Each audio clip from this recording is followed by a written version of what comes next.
Oh, ito na yung pagkain mo.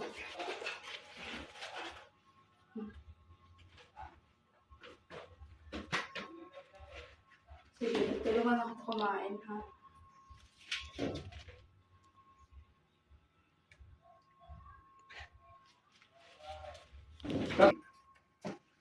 Oh, ito na yung pagkain mo.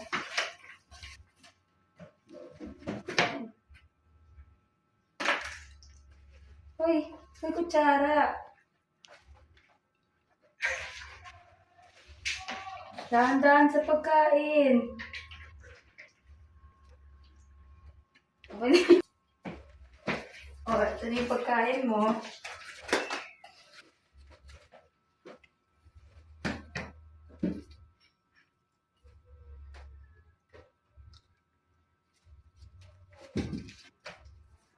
Oh, ayusin mo yung pagkain. Bawal po, sige po.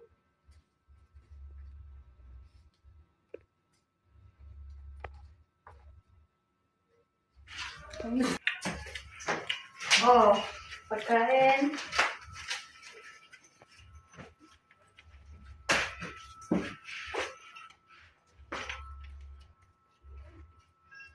Oh, yung, huwag mong, ano yung bibig mo nga punasin yan agad. Opo.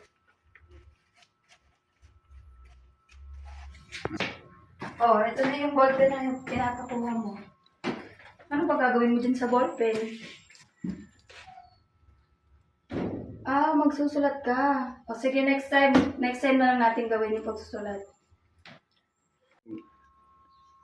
Oh, ito na yung lapis na pinatakuha mo. Ano ba gagawin mo sa lapis?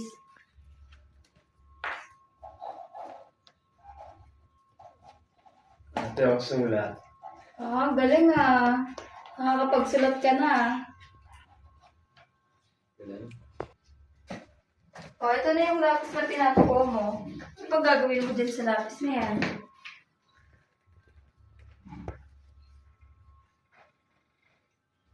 Ate, ito po yung pangalan. Ba, ang galing ah. Sige, pagpatuloy mo lang yan ha. Oh, ito na yung lapis na tinapakuha mo. Ano pa gagawin mo dun sa lapis na yan?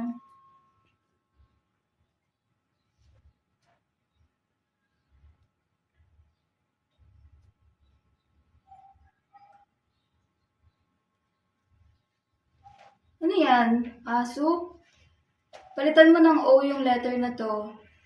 Sige po, salamat po. Yan. Okay, ito ay hugis triangle. Ito naman ay hugis bilog. At ito ang hugis parisukat. Palakpakan natin kung ano ang hugis ng bilog.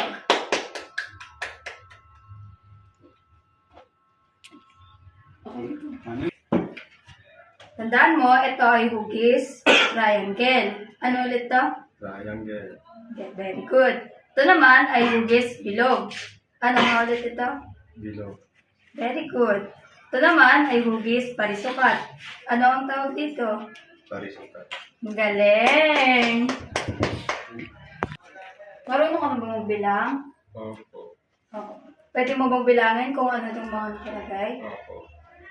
1, 2, 3, 5, Oh, malapit na.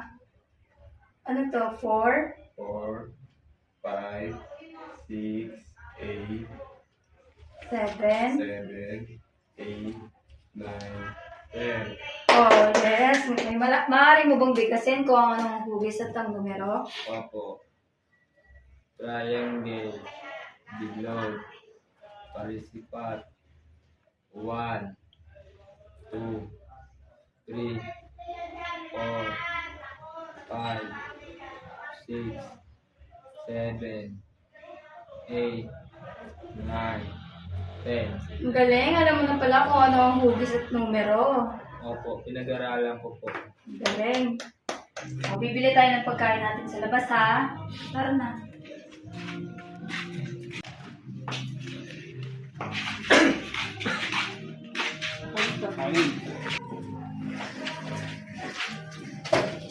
Gusto ko to. O, teka lang. kailangan na natin magbayad. Bibili natin yan. Ito ko tayo. O, bibili natin yan, ha? O, walang bayad.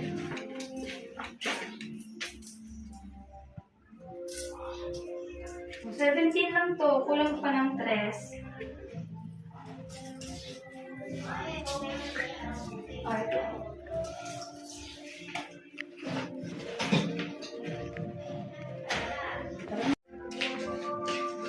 Pabili po pastil. Magkano po pastil? 20 pesos po. 20 po.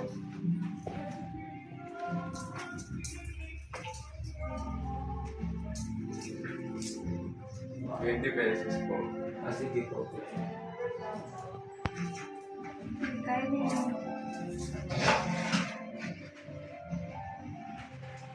Ano?